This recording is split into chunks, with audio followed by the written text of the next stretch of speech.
মনে হয় বাংলাদেশে কেউ নাই। কার কাছে বলবো?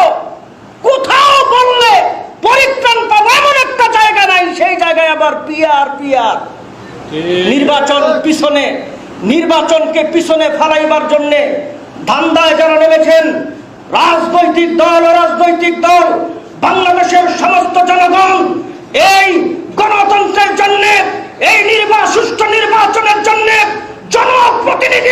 প্রতিনিধিত্ব করবার জন্য যে অপেক্ষায় আছে, পিয়ার বলে যারা নির্বাচনকে পিছাইতে চান, বাংলাদেশের এই ক্ষতি আপনাদের কাঁধে নিতে হবে, জনগণের কাছে দায়বদ্ধ থাকতে হবে।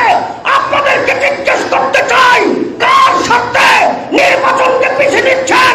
জনগণ যদি আবার গণতন্ত্র পুনরুদ্ধার করবার জন্য রাজপথে নামে, একটা পালাইবার সুযোগ পাবে।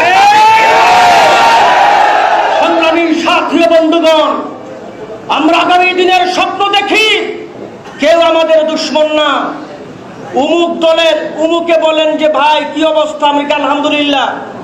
উমুক দলের উমুক বলেন কি অবস্থা, ভাই আলহামদুলিল্লাহ। সারা বাংলাদেশের তুলনায় নারায়ণগঞ্জ 4 আসনে দেখবেন ইসলামী দলের সাথে, বিশেষ করে জমিয়তুল উলামা ইসলাম বাংলাদেশের কর্মীদের সাথে বিএনপি যারা করেন তাদের ভালো সখ্যতা আছে।